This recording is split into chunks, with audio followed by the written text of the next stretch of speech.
Buenos días amigos de Perú 21, estamos acá con Joselo García Belaunte para hablar de su último libro, A 10 años de la Haya, ¿no?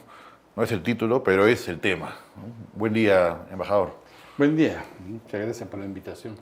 Bueno, los comentarios han sido muy interesantes, ¿no? Porque es casi el recuento de una época donde se logró algo, un hito histórico, hay que decirlo, ¿no? Sí.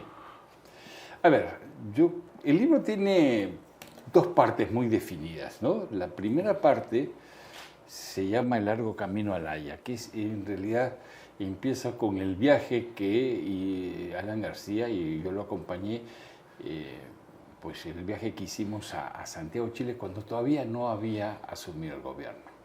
Y el primer encuentro con la señora Bachelet y el entonces canciller Fossler.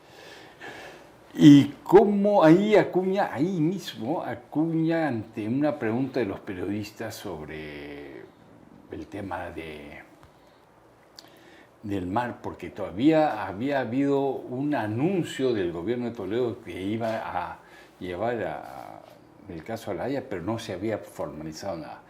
Cuando le pregunto qué va a pasar con esta demanda del límite marítimo, etc., dijo, mantengamos las cuerdas separadas, porque este tema es muy importante, pero no debe alterar el tipo de relación que tenemos, que es muy rica en términos comerciales, económicos, sociales. Es decir,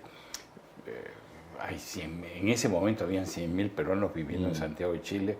Todos los días pasaban al Perú unos 4 o 5.000 chilenos pues, a ir al dentista, a jalarse la cara, en fin, medicina, cocina. En fin, entonces ahí fue.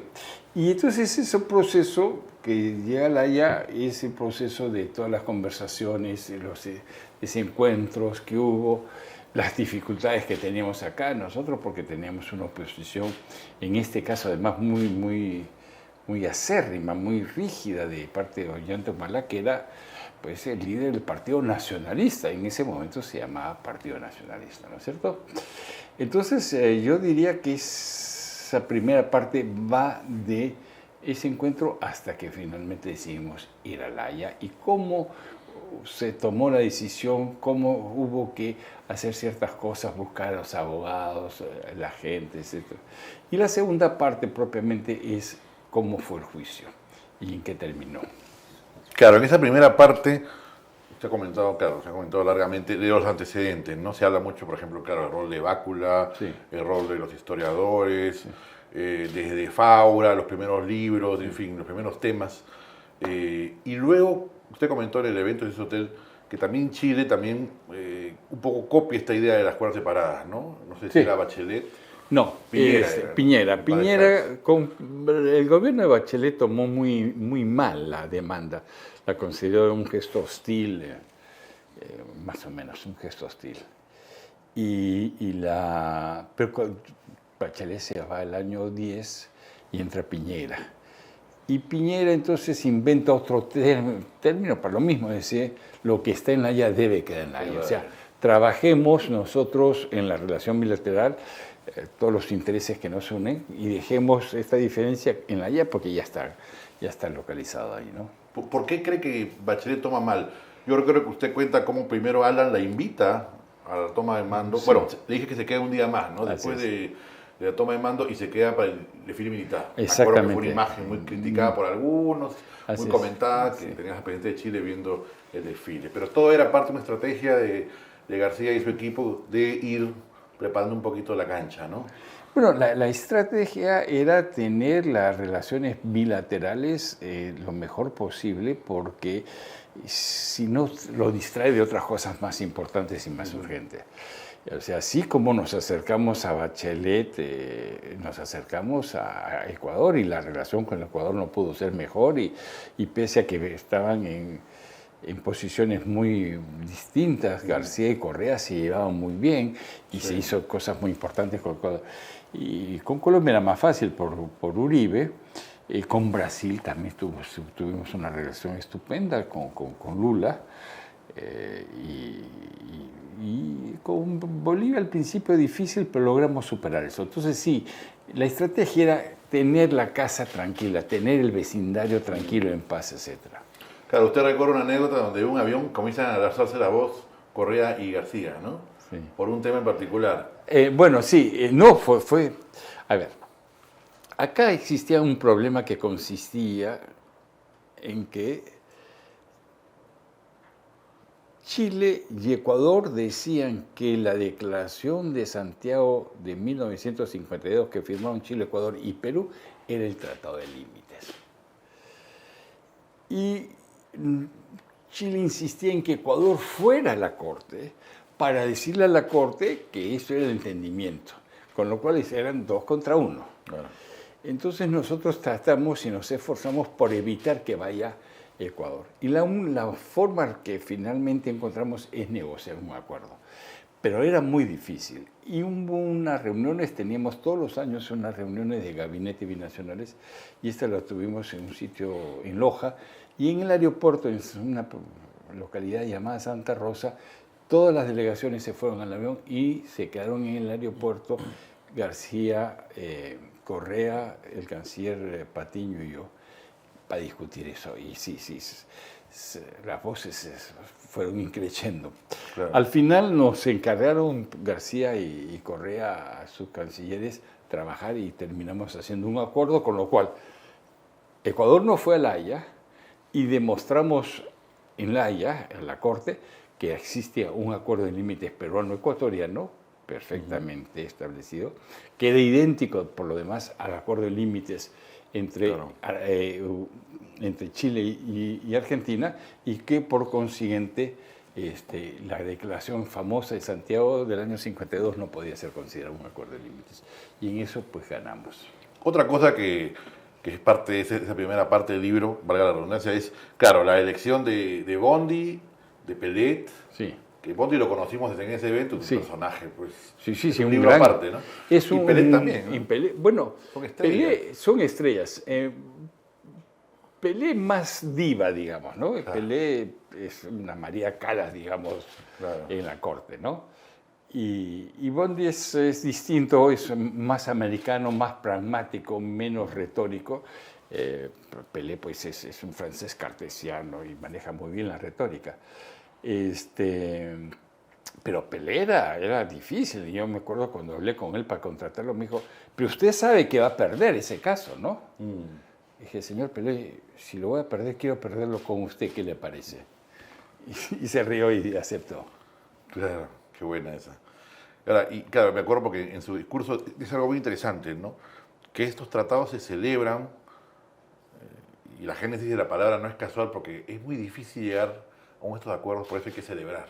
Así es. Porque es muy difícil realmente, hoy nos parece algo dado, pero cerrar las fronteras es un hito que nos tomó más de 200 años. Hombre, mire, la frontera terrestre teóricamente se cierra en el año 42 con el Tratado de Río de Janeiro entre Perú y Ecuador. Teóricamente, porque el año 54 el presidente del Ecuador, entonces Jalo Plaza, declara inejecutable. Y el año 60 el presidente Velasco Ibarra declara nulo el tratado. Y tuvimos entonces conflictos además el año 81, Paquilla, falso Paquilla, y después el 95. Entonces debemos decir que el tema con Ecuador recién se cierra el 98 con el Acta de Brasilia, casi 200 años. Y los límites marítimos se han cerrado el año 10 con Ecuador, cuando se firmó, el año 11 con Ecuador, cuando se firmó ese acuerdo, y el año 14 con Chile, cuando vino el fallo de La Haya. O sea que sí, nos han con casi 200 años de vida independiente para poder cerrar los límites. Y lo que contó también aquella vez, y ahora debe ser más aún, es que un poco lo del el niño o el pre-niño que tuvimos hizo que ahora sí haya más especies en esa área, ¿no? Hay jurel, hay mucha pesca. Un amigo mío que trabaja en una gran pesquera peruana me mandó una vez una foto. Esto es lo que estamos pescando ahora en el territorio recuperado, sí. Y creo que era sobre todo jurel, ¿no? Jurel, había sí, varias cosas, sí, pero... jurel, sí. Claro, Sí. claro. Otra cosa que mencionó eran, por supuesto, los que usted llama los rifirrafas, ¿no? Sí. Los inevitables cárceles. Y es curioso porque a partir de eso lo que ha pasado es que, bueno, vino Bolivia, también quiso hacer y ahora último Maduro también quiere hacer algo un poco de forma politiquera, ¿no? Sí, a ver, yo creo que nosotros, y Chile también, pero sobre todo nosotros fuimos muy conscientes de que había que evitar cualquier expresión nacionalista, política, etcétera, que fuera interpretada por la Corte de alguna manera inconveniente. Sí, justamente la diferencia entre una democracia y un gobierno más autoritario, Así ¿no? es. Luego ha querido ser usado por otras personas. Así es.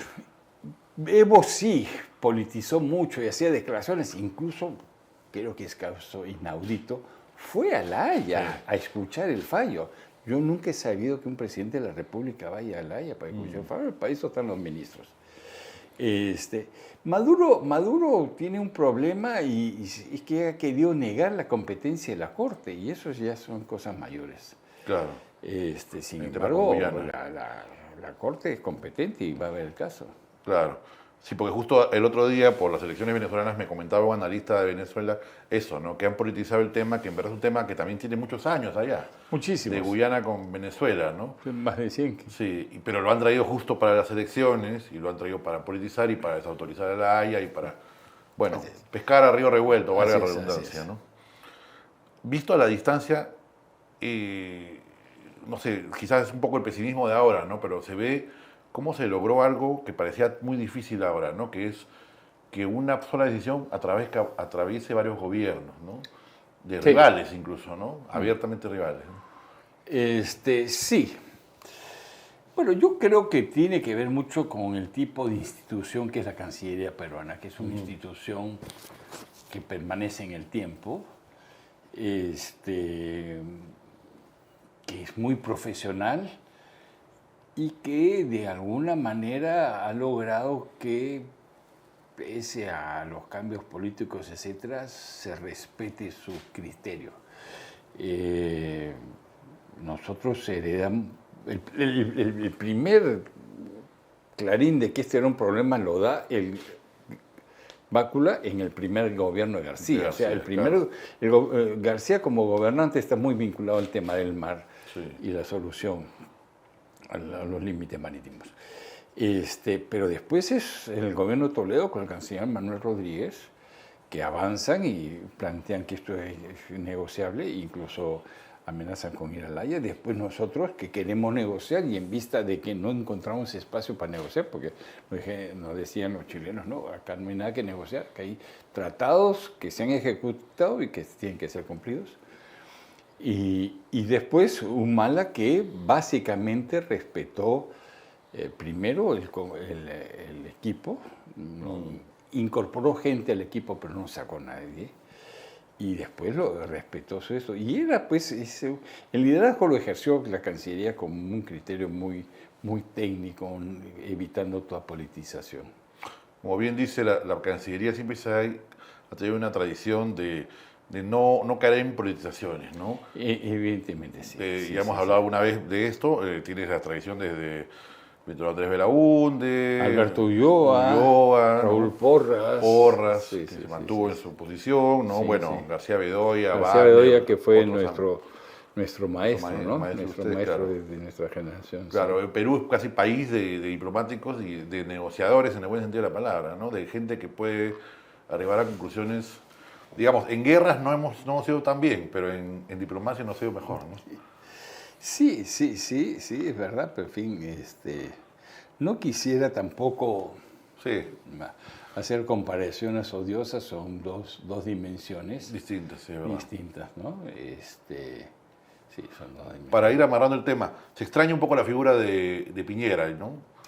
Sí, Piñera era un hombre inteligente y pragmático. Entonces él se dio cuenta que ya tenía el caso en La Haya y que había que tirar para adelante.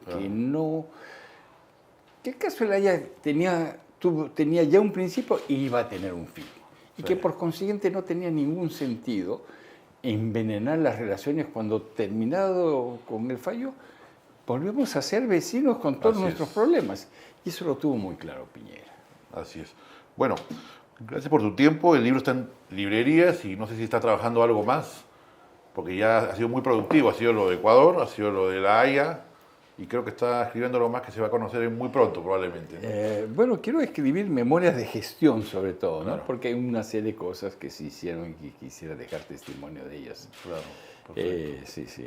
Tengo un libro del cual estoy muy orgulloso, además, que es una visión sobre los grandes problemas de la diplomacia peruana en los 200 años de vida Sí, independiente. salió publicado ese, claro. Sí, la colección Bicentenario Así es. nos pidió a una serie de especialistas hacer lo que llamaban los nudos de la República. ¿Qué dificultades hubo que solventar en estos 200 años? Y a mí me tocó el tema de relaciones exteriores, entonces sí, estoy muy, muy orgulloso de ese texto. Perfecto, ha sido José García Belaúnde con otro libro y sigue la producción y la memoria de la Cancillería, además, ¿no? De la memoria diplomática. La memoria diplomática. Gracias por tu tiempo. Gracias.